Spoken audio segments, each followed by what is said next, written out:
All right. Just a programming note for all of you. As you know, Monday the UN will be closed for the holiday of Eid al-Fitr, so the office will be closed. We will not have a briefing, but as usual, we will be available for you via electronic means. We'll resume on Tuesday, April 1st. There will be a briefing after Sharon will brief on behalf of the PGA on Tuesday. I will brief, and then at 3 p.m., there will be a briefing by the President of the Security Council for the month of April, and that is the new permanent representative of France, Jérôme Bonnafont, and he'll brief you on the program of work of the Security Council for the month of April. You heard a short while ago from the Secretary General on the unfolding situation in South Sudan. He urged leaders to end the politics of confrontation, to release detained and military and civilian officials now, and fully restore the government of national unity.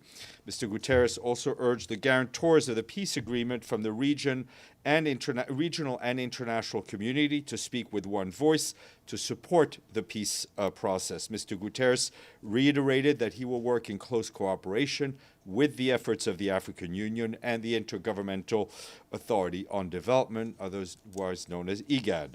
The Secretary General also called for dialogue and de-escalation for the sake of the long-suffering people of South Sudan. 3 out of 4 South Sudanese need assistance. He sounded the alarm. That's 9.3 million human beings in total. That is a humanitarian nightmare, he said. Meanwhile, from the ground, our special representative in South Sudan and head of the peacekeeping mission there, Nicholas Haysom, just finished a meeting with President Salva Kiir.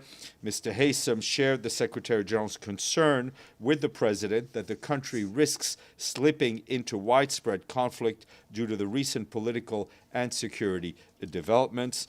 Our peacekeeping colleagues tell us that the president, in response, reiterated his previous public message that he is steadfast in his commitment not to take the country to war.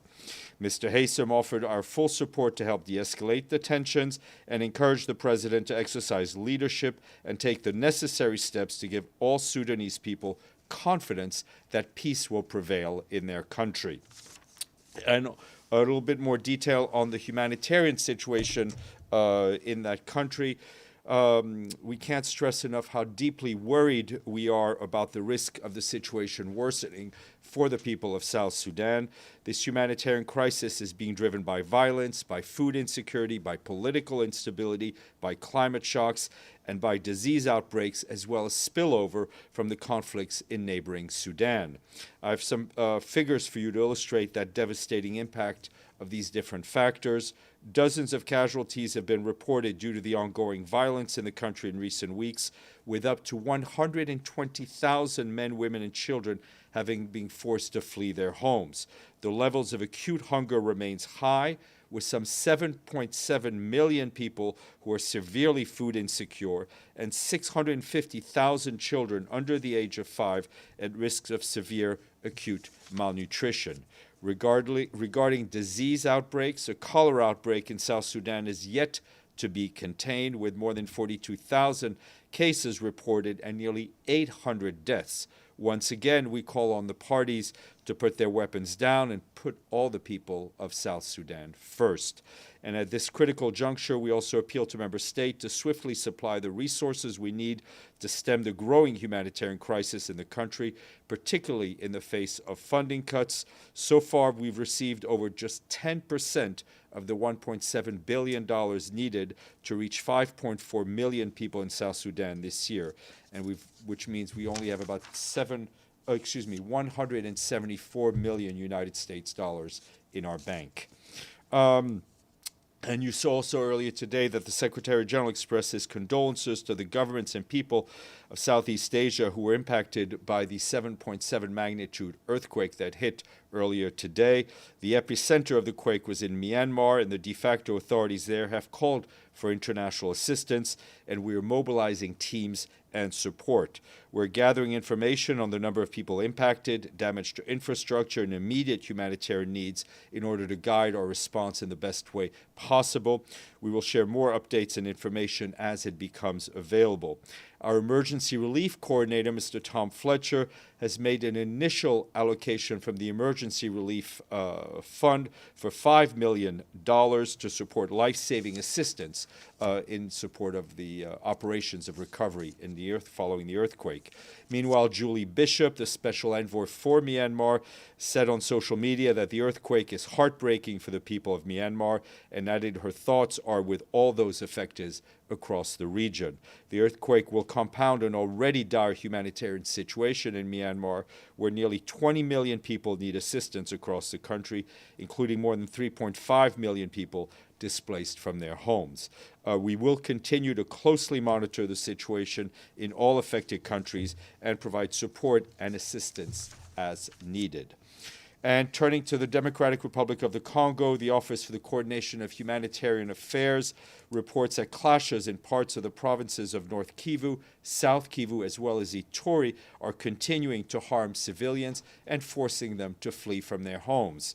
In South Kivu, violence between armed groups in the territories of Uvira and Mwenga have displaced nearly 11,000 people since March 9th. That's what local humanitarian sources are telling us. OCHA is working with community leaders in the areas to facilitate humanitarian access, to assess needs and provide aid. However, relief efforts are being impeded by insecurity and logistical constraints, leaving displaced communities in urgent need of food, of shelter, of safety, water, and health care. In North Kivu, local civil society groups report a fragile calm in the town of Walikale, where clashes over the last week forced thousands of families to flee from there. Displaced families remain reluctant to return home in the area, with schools and markets still closed and access to farmland also blocked. In Ituri, where we've been consistently flagging concerns of escalating tensions and violence, on 26 March, an armed group destroyed dozens of homes in Jugu territory, forcing yet again people to flee their homes. Finally, local civil society groups in Maniema province, west of South Kivu, warn that armed men have been occupying a school in the provincial capital, Kindu, since March 23rd, depriving over 1,000 children of a chance of an education. We call upon all parties to ensure that they vacate that school immediately. And some positive news to flag from the Central African Republic.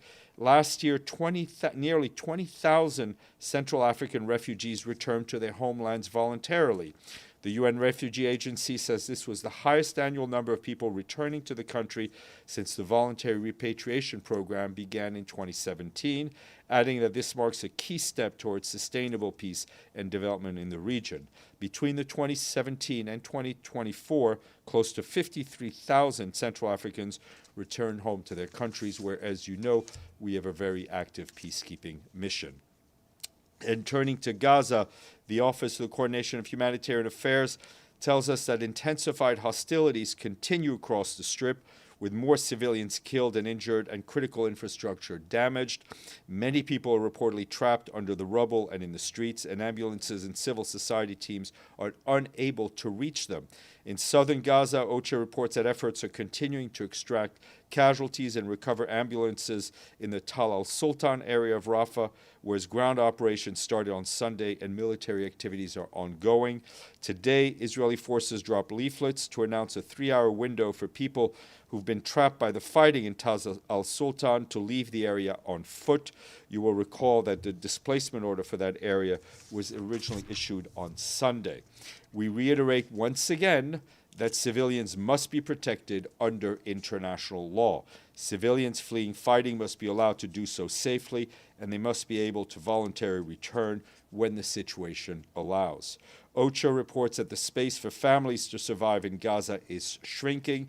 The displacement orders issued last week by Israeli military, combined with the no-go zones, where Israeli authorities require humanitarian movements be coordinated with them, account for more than half of Gaza's territory, about 52%. Meanwhile, thousands of pallets, mostly containing food items, are waiting to enter Gaza. Our humanitarian partners warn that subsidized bakeries will run out of flour very soon. We and our partners are attempting to coordinate access to Karim Shalom to conduct an inventory of the remaining cargo that's waiting on the platform there that we are not able to access. However, so far, Israeli authorities have denied our attempts to reach the crossings and collect those supplies intended prior for cargo distribution prior to March 2nd.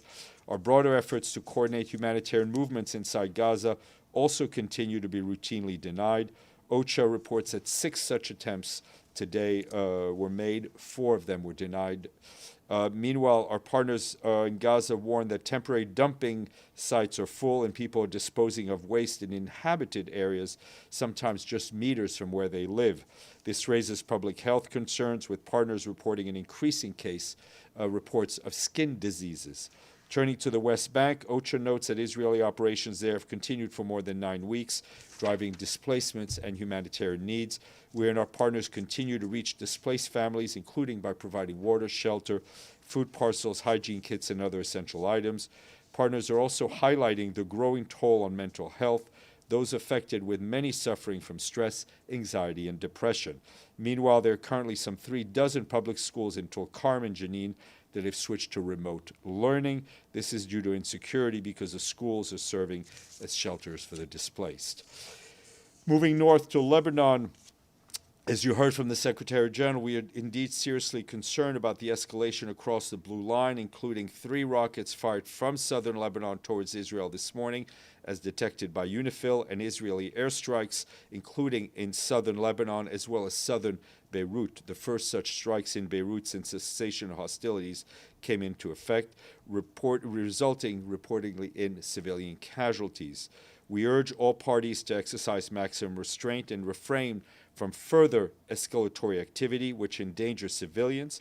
Our special coordinator for Lebanon, Janine Hennis-Plascher, together with the head of the UN Peacekeeping mission, General Rodolfo Lazzaro, are in contact with all actors with the aim of de-escalating the situation and preventing any further incidents which pose grave threats on both sides of the blue line. Since the cessation of hostilities went into effect, almost 1 million people returned to their communities in the south of Lebanon, but over 93,000 remain displaced. Hostilities have also claimed more than 4,000 lives in Lebanon, and today's development represent a worrying escalation. We and our humanitarian partners continue to support people impacted by the conflict, including people who are still uprooted in their host communities.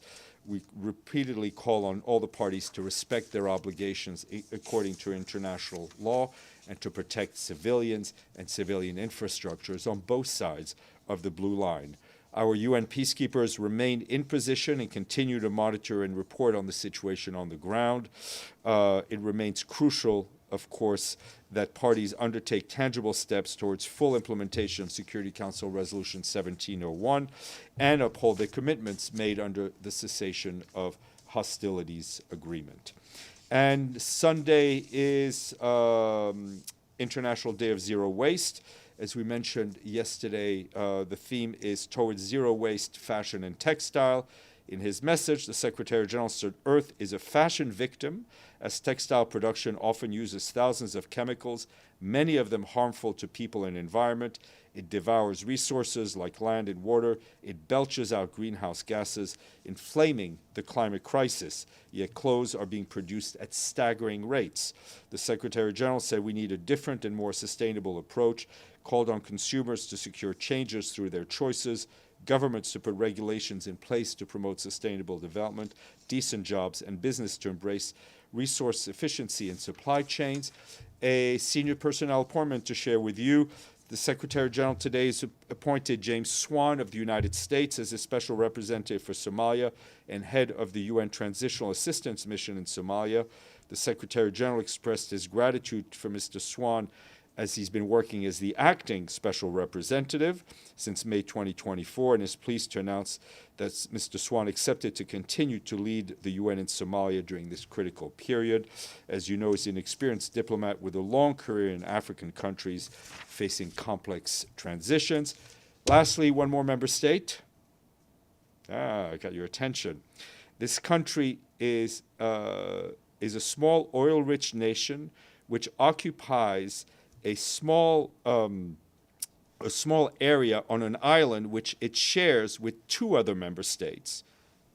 Second clue, the second part of this country's name is almost the same as the name of a capital of yet another member state. What did you say? It's Brunei Darussalam. Ah, and it shares the island of Borneo with which 2 countries? No, Malaysia and Indonesia. And what is the capital of Tanzania? Dar es Salaam. Oh, clearly Friday. Edie, you're back of the line. Yeah. Oh, yes, this song. It was her birthday.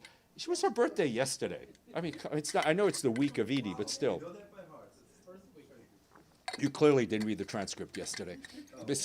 Please go ahead. Let's get back to business.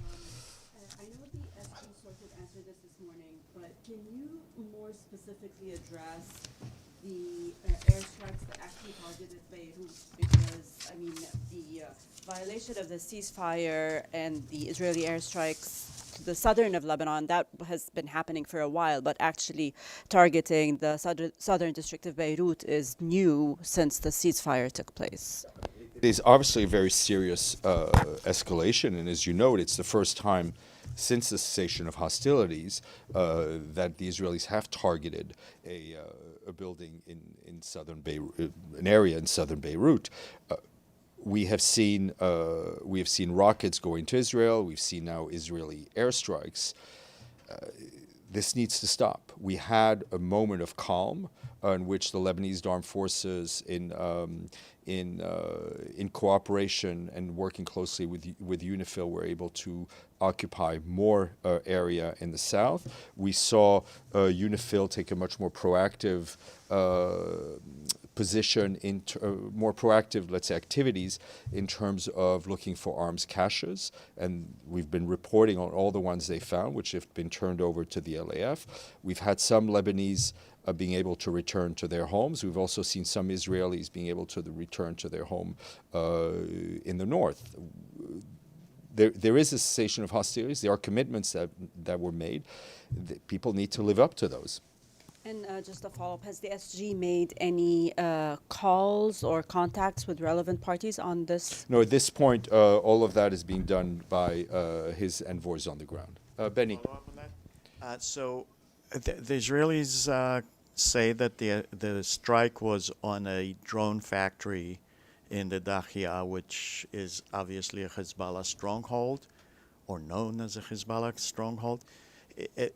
Isn't that doesn't that the fact that such a factory was at the heart of the capital show that the Beirut government is unable to rein in, according to 1559 and so on, to rein in Hezbollah? Listen, I have no way to verify the claim of what was in the building, but what I can tell you is that everyone should be doing whatever it can to help the government of Lebanon reassert its authority, notably on the use of force and access to weapons, and to reassert its authority throughout the territory of Lebanon. But isn't the fact that there are such factories inside? Well, Benny, I'm not. What I'm saying to you, I can't. I have no information concerning the assertion you're making. Yes, sir, and then we'll go to Edie. Senor. Secretary General today, he recognized that the UN is not part of the negotiation in the Ukraine war, and in the other major conflict of the Gaza war, neither. So, what role is left for the UN if it has been sidelined by the United States? Look, I don't think anything in terms of the conflict in the Middle East. We've always had a political presence. We continue to have a political presence through our special coordinator, which engages in all the parties. You know how active our humanitarian role is in Gaza and the occupied Palestinian territory. I think you know how we've set up the mechanism that Sigrid Kaag led. We remain involved also on the political file, but I think the realities of the negotiations have been the same for decades. Edith, letter. Thank you, Steph. I just want to double check first that the $5 million that Humanitarian Chief Tom Fletcher released is going for Myanmar specifically. Let me check whether it's going for the general support or just Myanmar. I will check with you on that. Thank you. And does the UN have disaster relief teams in the region that can be sent there, including with sniffer dogs looking for victims? The UN, what our main role in disaster relief is on the coordination of international teams. Those kind of search and rescue teams are provided by member states, as they've been in recent past. We will provide we take the off if we working with the national authorities. We are able to take the lead on the coordination as well as on the assessment in support of national authorities. Deji. Go ahead. Yesterday, President Trump withdrew his nomination of Ambassador Stéphane to the UN. Has that, I mean, that's a domestic process, or that nomination has already been informed, they have already informed the UN? What would be the process? It's a domestic process because, as you know, there'd been no confirmation, so there'd been no official communication with the UN. So my understanding is no matter what happened for now, so far, from the UN side, there's nothing. It is purely nothing an changed. internal United States process. Then is there any communication between high-level UN officials with Trump administration so far? Well, we've had different contacts, and our main point of contact remains the U.S. permanent mission here. What about Secretary General? Does he have any As soon as plans I have to- something to report on that, I will share it with you. Okay. Happy Friday. Oh, yes, sorry, one more in the back. Sorry, the microphone was hidden. So do you know when you'll have more figures to share on the Myanmar quake? As soon as we get them, we'll share them. As soon as we get them from our humanitarian colleagues. We'll try to update them later today and over the weekend. All right, that'd be very helpful. And then earlier today, the SG used the phrase government of Myanmar. Was he referring to the authorities on the ground, or? I think we're referring to, he was referring to those in control in Naypyidaw. All right, Thank thank you. you.